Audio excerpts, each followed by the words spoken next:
드리겠습니다. 가장 여러분들이 정성껏 부를 수 있는 그런 마음과 모습으로 이 찬양하시겠습니다. 왕이신 나의 하나님, 내가 주를 높이고 영원히 주의 이름을 송축하리이다. 왕이신 나의 하나님, 내가 주를 높이고 영원히 주의 이름을 송축하리. 이 왕이신 나의 하나님, 왕이신 나의 하나님, 내가 주를 높이고 영원히 주의 이름을 송축하리이다. 우리 잠깐 반주에 맞춰서 한 번 더 기도하겠습니다. 우리 이 시간 혹시 여러분들 걱정하고 근심하는 것들 있으십니까? 또 두려운 것들 있으십니까? 여러 가지 다 좋습니다. 하나님 앞에 다 내려놓고 하나님, 내가 이 시간 찬양하면서 주님 높이고 예배드릴 때 걱정 근심 다 떠나가게 하시고 마음의 두려움도 육체적 질병도 이 모든 걸로부터 주님 나를 벗어나고 자유롭게 해주시옵소서. 정말 하나님을 영화롭게 해드리길 원합니다. 하나님을 기쁘게 찬송하길 원합니다. 주님 나에게 은혜를 베푸소서. 함께 기도하시겠습니다. 하나님 아버지, 우리 성도님들 한 사람 한 사람 이 시간 예배당에 나와서 찬양하고 예배드리며 나갑니다. 아버지 하나님이여, 무엇이 우리를 두렵게 할 수 있겠습니까? 무엇을 우리를 염려와 근심으로 뒤덮게 할 수 있겠습니까? 예수 그리스도의 십자가, 그리고 그 보배로운 피가 우리를 이미 승리케 하시고 자유케 한 줄 믿습니다. 하나님 아버지여, 우리의 마음에 찾아오는 모든 시련과 시험과 유혹과 환난과 그리고 두려움들 예수님의 이름으로 떨쳐나게 하시고, 오직 하나님을 영화롭게 할 때, 하나님께 영광 돌릴 때 우리가 정말로 살아있음을, 우리가 정말로 하나님의 함께 하심을 느낄 수 있도록 주님 인도하여 주시옵소서. 이 예배당 가운데 우리 성도들 마음속에 주님 좌정하시고 임자여 주시옵소서. 예수 그리스도의 보배로운 능력으로, 예수 그리스도의 보혈의 능력으로 이 시간 한 사람 한 사람의 마음에 인치시고 하나님의 성령을 부어주시고 말씀을 부어주셔서 오늘 예배드리면서 살아계신 하나님 느끼게 하시고 살아계신 하나님 만나게 하여 주시옵소서. 특별히 말씀을 전하는 우리 사모님에게도 주님 함께하여 주셔서 정말로 하나님의 기름 부음 가운데, 하나님의 그 은혜 가운데 잘 예배드리고 말씀 전할 수 있도록 주님 인도하여 주시옵소서. 주님 우리와 함께하여 주시옵소서. 왕이신 나의, 왕이신 나의 하나님, 내가 주를 높이고 영원히 주의 이름을, 영원히 주의 이름을 송축하리이다. 송축하리.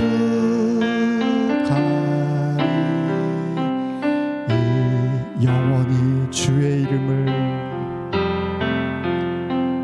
영원히 주의 이름을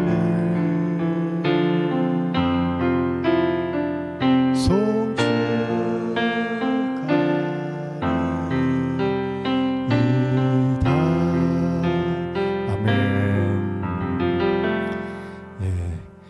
이제 찬양 예배 드리고 할 텐데 순서들 이렇게 쭉 보시고 오늘 사실은 제가 무대에 좀 신경을 주심을 감사를 드립니다. 한 주도 하나님의 세밀한 음성과 환경을 통한 말씀하심에 귀를 닫고 세상의 자극적인 말과 혼돈의 소식 속에 휘말려 주님을 모셔야 할 마음과 심령에 온갖 쓰레기와 더러운 것들로 꾸역꾸역 구겨 넣어 터지기 일보 직전인 상태로 누가 손가락으로 살짝 건드리기만 해도 폭발해버리는 악으로 가득한 모습으로 왔습니다. 다시금 예수님의 사랑 앞에 용기를 내어 나아갑니다. 모든 수고하고 무거운 짐을 십자가 앞에 내려놓습니다. 머리부터 발끝까지 저희의 모든 것을 다 알고 계시는 주님, 저희의 연약함과 완악함과 강팍함을 용서하여 주시고 죄를 사하여 주시옵소서. 부모, 형제, 자녀 등 가족이 함께 있음을 감사합니다. 일할 수 있는, 공부할 수 있는 직장과 학교로 동료와 친구들이 있음에 감사합니다. 녹록지 않은 신앙이 넘어지고 쓰러질 때 옆에 함께만으로 존재해주는 성도와 교회가 있음에 감사합니다. 탕자의 형처럼 아버지의 마음을 모르고 자신의 의만 고집하는 우리의 언제나 고집하는 데에도 불구하고 우리를 언제나 기다려주시는 하나님의 계시기에 감사를 드립니다. 저희가 인지하지 못하는 수많은 것들을 돌보아 주시는 하나님의 은혜에 감사를 드립니다. 하나님, 저희 의화평강교회가 에덴의 동산에 강이 흘러 네 줄기로 나누어진 것처럼 생명의 말씀이 흘러 목마르고 메마른 영혼들이 살리는 교회로 사용하여 주시고 어두운 시대에 구원의 방주가 되게 하여 주시옵소서. 교회를 돕는 동력자들에게 각각의 기도의 제목과 간구함이 있습니다. 들으시고 응답하여 주시고 믿음으로 승리할 수 있도록 함께하여 주시옵소서. 고등부를 위해서 기도합니다. 10대 신앙의 젊음의 열정과 뜨거움을 발산하고 체험할 수 있는 환경을 주지 못한 미안함이 있습니다. 하지만 하나님은 고등부를 눈동자와 같이 살피시고 정열적으로 사랑하여 주심을 감사를 드립니다. 찬양의 가사처럼 주님의 기쁨이 되는 학생부가 되게 축복하여 주시옵소서. 목사님의 육신의 건강을 위해서 기도합니다.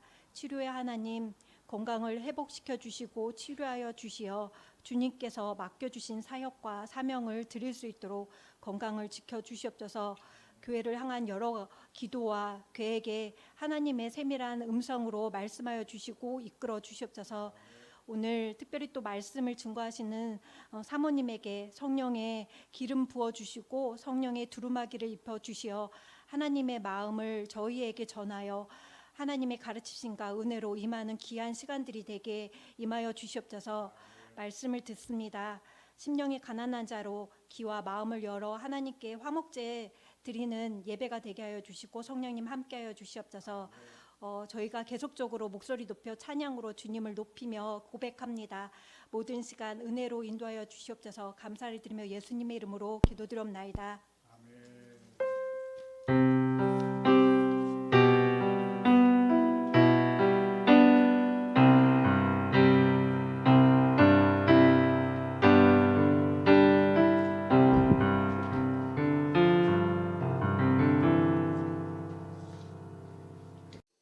제가 2022년에 저희 관양동에 교회에 있을 때 9월에 말씀을 이렇게 같이 나눴었고 이제 한 1년 반 조금 안 돼서 또 이제 다시 말씀을 나누려고 이 자리에 섰습니다.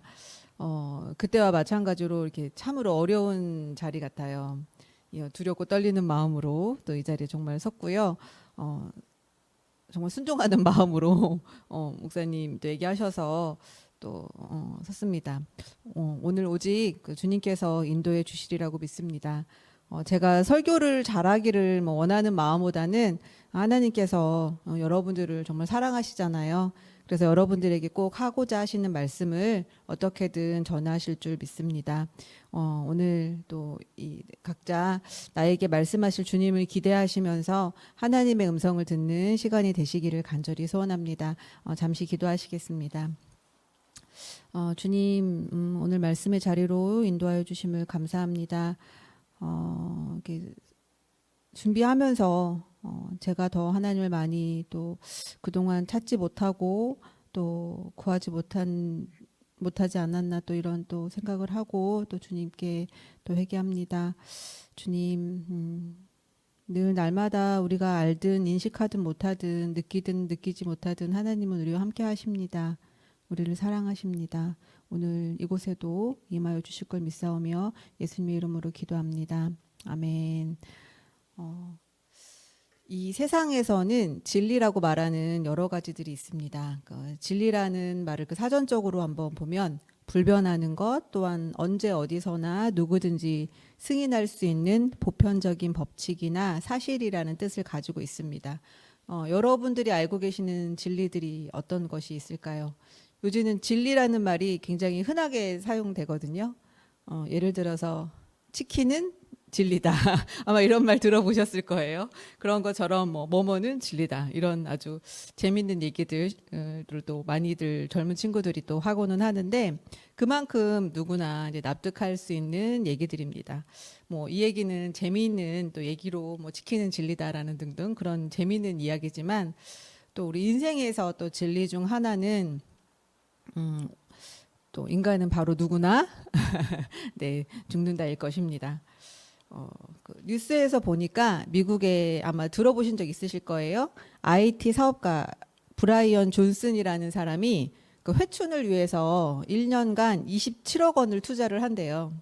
그래서 자신의 46세라고 해요. 저랑 비슷한 이제 또래신데 자신의 17살 된 자신의 아들한테 수혈도 받기도 했었대요. 근데 그거는 멈췄대요. 별로 효과가 없어서 그거는 안 하는데 그 미국 경제지 포춘지에서 자세하게 이 존슨이라는 사람이 27억을 어떻게 쓰는지 말해줬는데 18세의 폐활량과 신체적 지구력, 그다음에 37세의 심장, 28세의 피부를 갖기 위해서 매일 특정 요법을 하는데 그것이 뭐냐면 8시 반까지 잠자리에 들고요. 6시부터 11시 사이에 하루 2250칼로리를 섭취하고 또 4-5시간의 집중된 사고의 시간을 갖는다고 합니다. 당연히 술은 전혀 마시지 않겠고요. 하루에 무려 111알의 그런 보충제 알약을 먹는데요. 그래서 30명의 의사가 딱 구성이 되어서 매일 체지방 스캔도 하고 또 정기적인 MRI 검사를 받기도 한답니다. 사진을 보니까 좀 젊어 보이는 것 같기도 하고 아닌 것 같기도 하고 그렇더라고요. 오늘 그런 거 안 해도 요즘 동안이신 분들 많잖아요. 이분이 언제까지 그 상태를 유지하고 또 늙지 않고 또 건강을 유지하면서 살아갈지 아무도 알 수가 없습니다. 인간은 누구나 죽음을 피할 수 없기 때문입니다. 모든 사람들이 다 이렇게 죽음을 생각하지만 믿는 우리들은 더 많이 생각을 해보지 않을까 싶어요. 또 죽음 이후에도 더 많은 생각을 또 해보셨을 겁니다. 또 한 분이 계신데요. 어느 90세가 훌쩍 넘으신 할머니 권사님이 계십니다. 60이 넘으신 따님이 이제 할머니를 이렇게 돌보아 주시는 그런 일상을 다큐에서 제가 보았는데요. 연세가 많으시니까 이제 또 치매기가 당연히 좀 있으세요. 그래서 그 딸이 자기의 그 생활을 정리하고 고향으로 내려가서 어머님을 돌보면서 이렇게 하루하루 살아가는 모습을 보여주고 있는 그런 다큐였는데 어느 날은 또 딸을 알아보기도 하고 또 어느 날은 좀 못 알아보기도 하고 또 그래요. 그래서 하루하루 이제 노쇠해지는 모습이 또 보이기도 합니다. 늘 이제 그 비슷한 일상을 보내고 있던 어느 날 갑자기 어머니가 딸을 붙들고 우시는 거예요. 누구야? 딸 이름을 부르면서 딸아 나 좀 살려줘 그러시더라고요. 그 모습에 따님이 너무 속상한 거예요. 속상해서 따님이 엄마 왜 나한테 그래? 하나님한테 그래야지. 하나님께 기도해야지 하면서 이렇게 속상해 하시더라고요. 60이 넘은 그 딸이 나중에 이제 인터뷰를 하시면서 그러시더라고요. 나이가 90이 넘으셨는데 오래 사실 만큼 사신 것 같으신데 왜 아직도 죽음에 대해서 준비가 안 되셨을까요? 이러면서 좀 속상해 하시더라고요. 그 할머님은 아까도 말씀드린 것처럼 권사님이셨어요. 30대부터 신앙생활을 시작하셔서 90이 넘으셨으니까 이제 60년이 넘게 신앙생활을 하신 분입니다. 그 모습을 보고 또 저도 또 생각이 들더라고요. 과연 나도 나중에 언제일지 모르겠지만 그 순간이 다가왔을 때 저 권사님과는 다른 모습으로 죽음을 맞이할 수 있을까? 또 그런 생각이 들었어요. 그러면서 그렇게 오랫동안 거의 60년이니까 뭐 그 한 평생이신 거잖아요. 일상생활을 그 신앙생활을 하셨는데 천국에 확신이 없는 모습은 또 뭘까? 물론 육신의 가족들과 헤어지고 또 이 세상에서 본인이 사라지는 거잖아요. 그런 막연한 두려움은 있겠지만 오랫동안 믿어왔던 주님을 만나는데 왜 조금의 기대감도 없고 그런 두려움만 있는 걸까?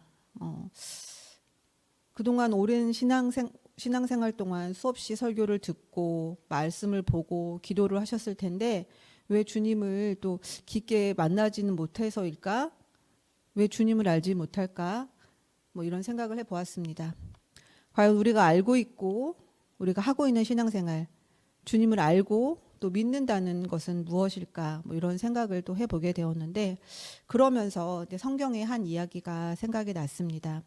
우리 여러분 너무나도 잘 알고 있는 또 몇 주 전에도 목사님께서 말씀을 나눠주셨어요. 바로 마리아와 마르다 이야기입니다. 우선 성경을 좀 먼저 말씀을 좀 보겠습니다. 우리 누가복음 10장 38절에서 42절입니다. 누가복음 10장 38절에서 42절입니다. 우리 누가복음 10장 38절에서 42절 우리 다 같이 한번 읽어보겠습니다. 시작.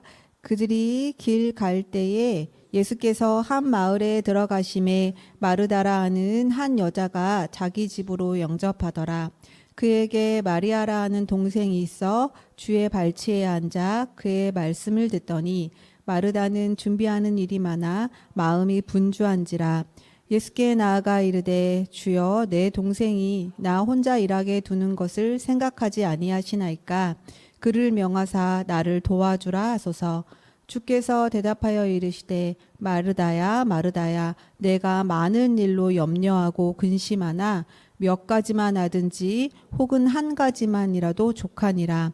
마리아는 이 좋은 편을 택하였으니 빼앗기지 아니하리라 하시니라. 아멘. 이렇게 설교를 준비하면서 이제 목사님 우리 들었던 설교도 들었지만 또 여러 목사님들의 또 설교를 좀 들었는데 공통적으로 하시는 말씀이 이 마리아와 마르다 이야기는 5구절밖에 안 되지만 매우 중요하고 정말 많은 뜻을 내포하고 또 그만큼 어려운 구절이라고 이렇게 말씀들을 하시더라고요. 그래서 이 가벼운 마음으로 시작했지만 또 이렇게 부담감이 또 커지더라고요. 여기에는 많은 신학적인 해석들 또 역사적인 해석들도 있지만 오늘은 그냥 제가 느낀 그런 편한 마음으로 또 느낀 것에 대해서 얘기를 나누고자 합니다. 오늘 말씀을 보신 것처럼 예수님이 마을에 이르렀을 때 당연하다는 듯이 마르다가 예수님을 영접했습니다. 손님이 오신 거죠. 그것도 아주 귀한 손님입니다. 아마도 예수님이 혼자가 아니시고 제자들과도 같이 왔었을 거고요. 그런 또 귀한 예수님이 오셨다는 소식에 이웃들도 예수님을 보기 위해 찾아왔을 것 같습니다. 손님이 오셨어요. 그럼 어떻게 할까요? 목사님께서 그때 설교 때 그러셨어요. 어떤 걸 대접하실 거냐고. 만약에 예수님이 오시면. 그래서 요즘은 배달 어플이 많으니까 배달 어플을 켜고 이제 쭉 음식을 그 이름들 나열하면서 또 물어보실 수도 있고 또 저희 교회 장점 바로 옆에 먹거리촌이 있습니다. 네, 전철역도 있지만 역세권이기도 하지만 이 먹거리촌이 있잖아요. 거기에서 이렇게 모시고 나가서 이렇게 드시고 싶은 거 이렇게 고르세요. 뭐 이렇게 이럴 수도 있겠죠. 이처럼 손님이 오시면 최소한 차라도 대접해야 되는 것이 예입니다.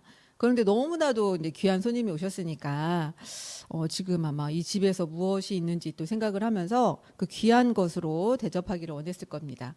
근데 한편 마리아는 마르다 옆에서 그를 돕는 것이 아니라 예수님 발치에 앉아서 말씀을 듣고 있었습니다. 39절 다시 보면 그에게 마리아라는 동생이 있어 주의 발치에 앉아 그의 말씀을 듣더니 이 구절을 읽으니까 제가 읽으면서 한 가지 또 이렇게 떠오르는 이미지가 있더라고요. 여러분도 아마 한 번쯤 보셨을 이미지인데 바로 예수님께서 어린 아이들과 이렇게 함께 하시는 모습이에요. 정말 그 인자하신 미소, 또 따뜻한 눈빛으로 아이들을 바라보시고, 또 아이들은 이렇게 초롱초롱한 눈으로 예수님을 이렇게 바라보는 그런 너무나도 아름다운 모습, 아마 그런 이미지를 한 번 정도는 보셨을 거예요. 마리아도 지금 그런 이미지의 어린아이처럼 예수님의 발치에 앉아서 예수님을 이렇게 바라보며 말씀을 듣는 것입니다. 성경에서 어린아이가 나오는 그런 구절들이 있는데요. 이건 제가 읽어드릴게요. 마태복음 19장 13절에서 15절까지인데요. 그때 사람들이 예수께서 안수하고 기도해 주심을 바라고 어린 아이들을 데리고 오매 제자들이 꾸짖거늘 예수께서 이르시되 어린 아이들을 용납하고 내게 오는 것을 금하지 말라. 천국이 이런 사람의 것이니라 하시고 그들에게 안수하시고 거기서 떠나시리라. 우리 누가복음 18장 15절에도 이런 비슷한 말씀이 또 있습니다. 예수님 당시의 사람들은 종종 자신의 그 어린 아이들을 랍비나 장로들에게 데리고 가서 이렇게 안수를 받게 했어요. 그건 그 자기 아이를 이렇게 축복해 주세요라는 뜻에서 이제 안수를 받게 했습니다. 그런 일환으로 이제 예수님 메시아가 이제 이렇게 오셨잖아요. 그래서 예수님의 축복이 자신의 집안 대대로 이어지기를 하는 마음으로 아이들을 예수님 앞에 데리고 나왔습니다. 그 주석을 보면 이 어린아이는 젖먹이부터 한 7세까지라고 본다고 합니다. 이 아이들이 나왔어요. 이 아이들이 나왔는데 제자들이 어떻게 했죠? 이 아이들을 데리고 나온 사람들을 꾸짖었어요. 아이들이 나오지 못하게 했습니다. 그 모습을 본 예수님은 그 제자들을 꾸짖고 이런 말씀을 하십니다. 천국은 하나님의 나라는 이런 아이들의 것이라고 말씀하십니다. 하나님의 나라를 어린아이와 같이 받아들여야만 한다는 것입니다.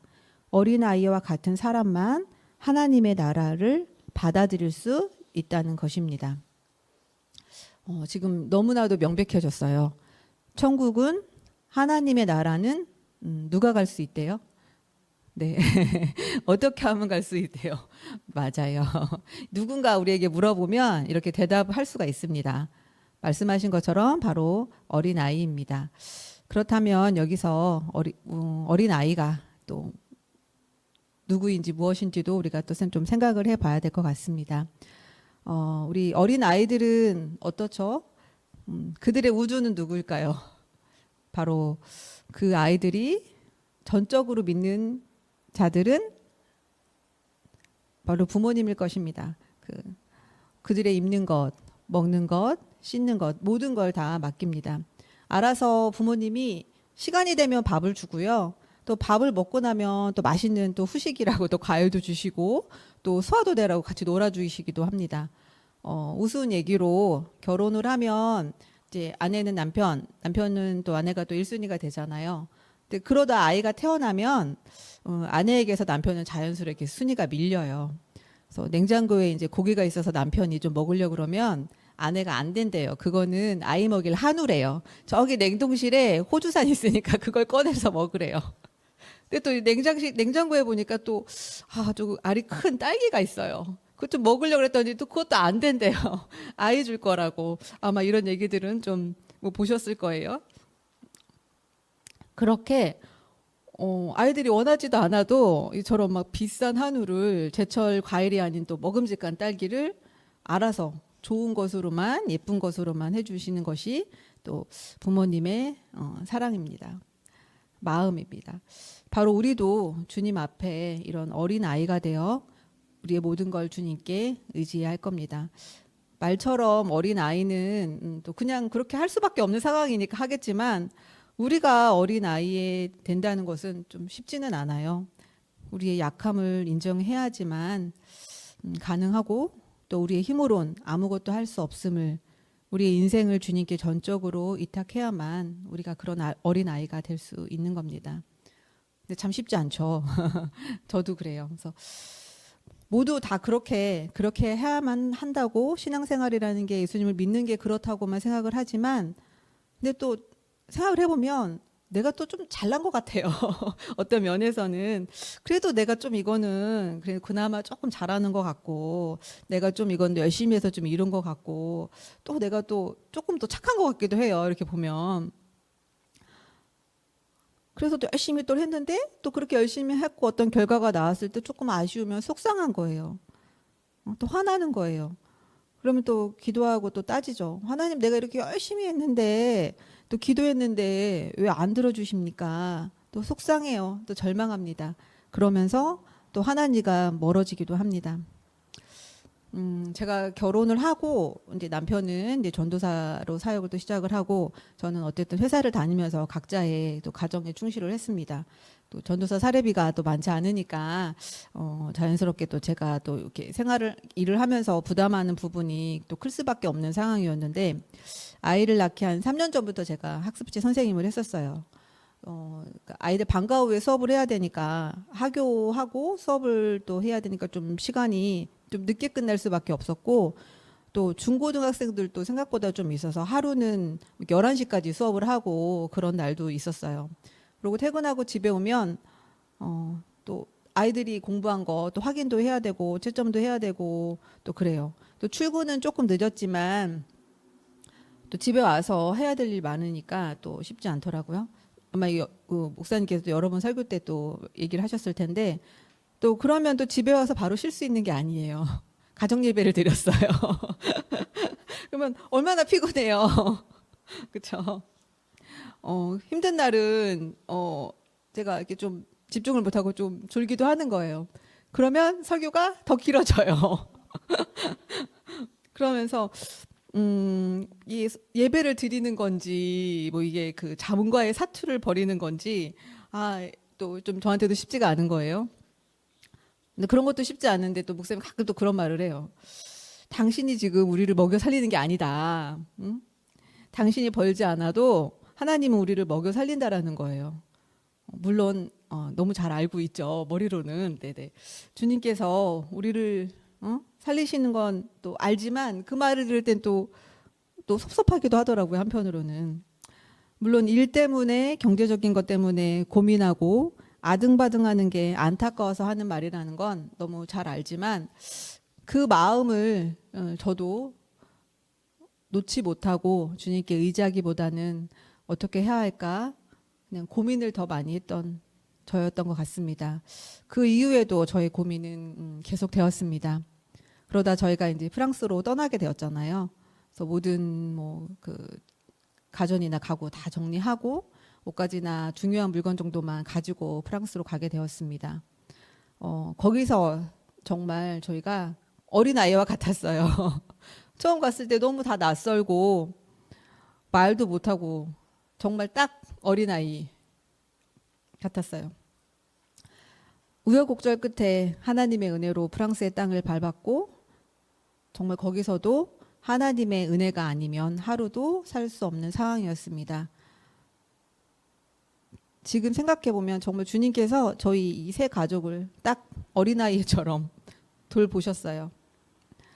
생각보다 오래 있지는 못했지만 프랑스를 통해서 저는 아주 커다란 걸 알게 되었습니다. 아니 또 믿게 되었습니다.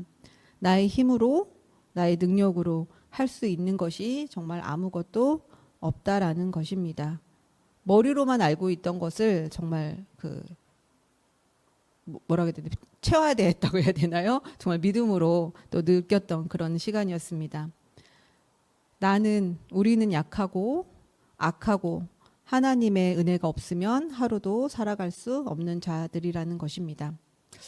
그것도 모른 채 우리는 또 마르다처럼 살아가고 있는 건 아닌지 생각을 해봅니다. 예수님을 맞이할 준비를 하지 않는 마리아가 불만인 마르다입니다. 그 불만을 마르다는 마리아가 아닌 예수님께 토로합니다.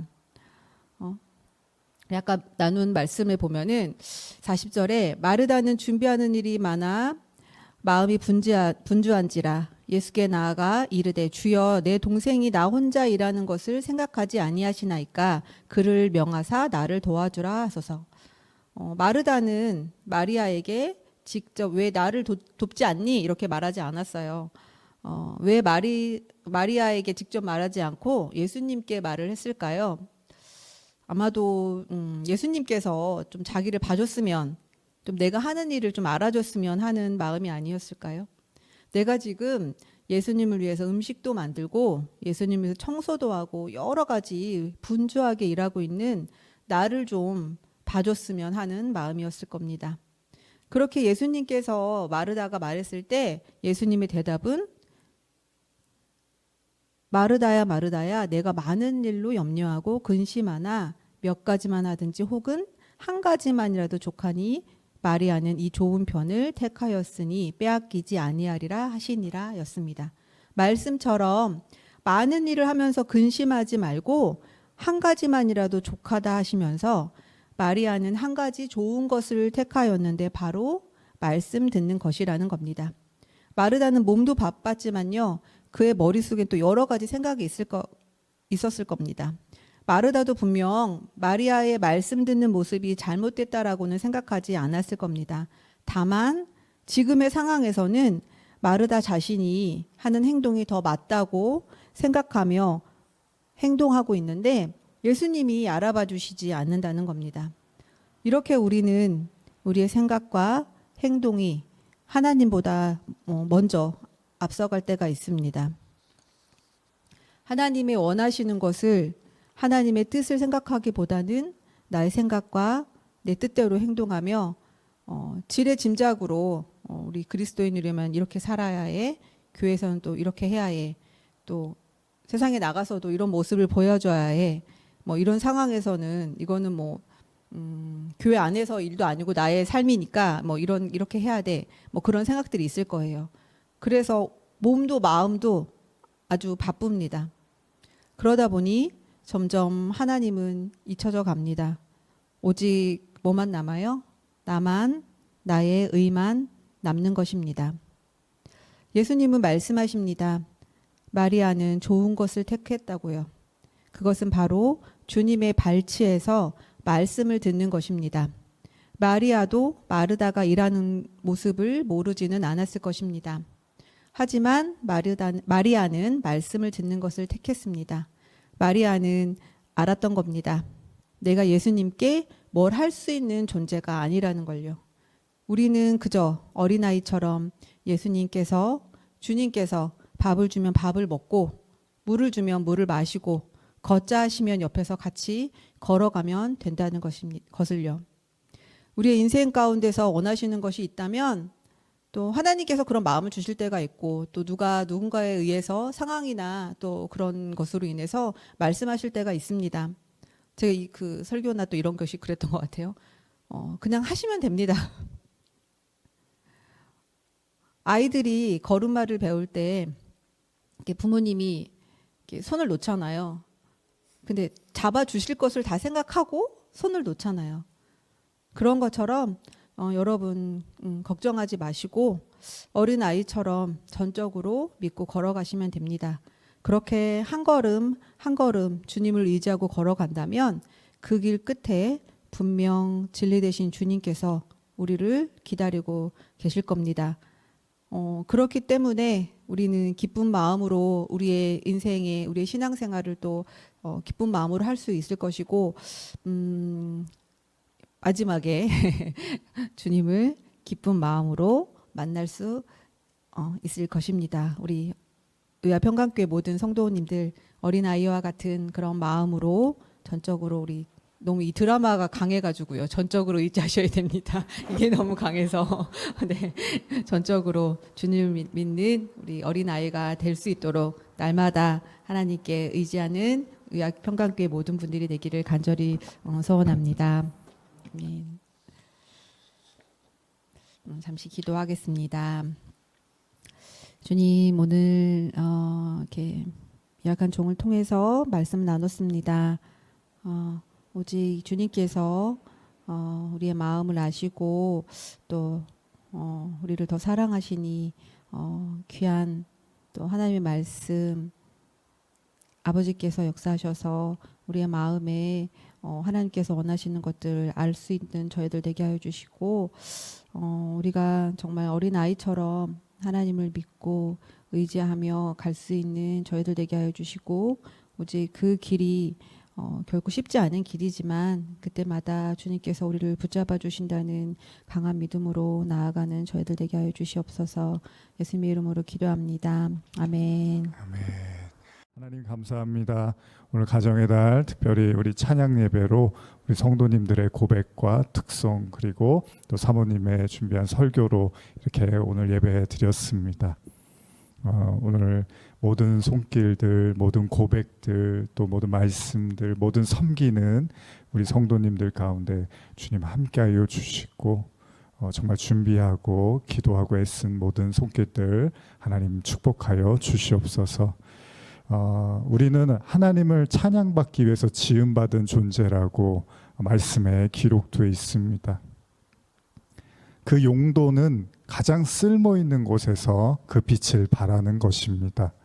하나님은 우리를 만드실 때 찬양을 하라고 만드셨다고 기록되어 있습니다.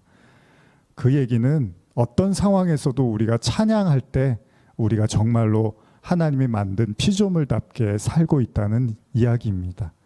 우리 성도님들 아무리 어렵고 힘들고 두렵고 걱정되고 막막할 때마다 찬양하게 하시고, 바울과 실라가 깜깜한 감옥에서 매를 맞고 정말 목숨이 끊어질 것 같은 고통 속에 있을 때 그들이 찬송하고 기도했더니 감옥문이 열렸습니다. 찬송과 기도 우리가 잊지 않게 하시고 그 찬송과 기도의 삶이 얼마나 우리를 지탱하고 다시 일어나게 하고 하나님이 기뻐하시는지를 깨닫게 하여 주시옵소서.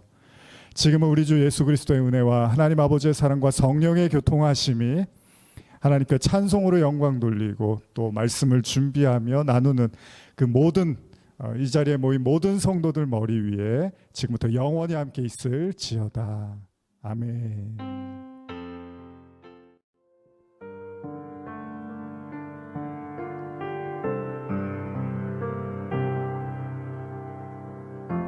삶의 작은 일에도 그 마음 알기 원하는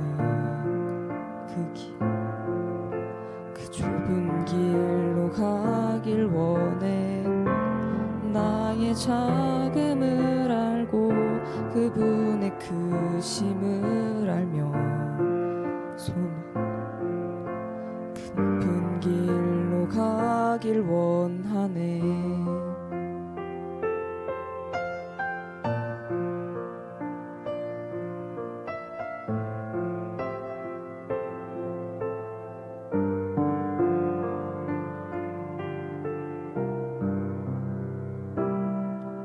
저 높이 솟은 산이 되길보다 여기 오름직한 동산이 되길. 내 가는 길만 비추기보다는 누군가의 길을 비춰준다면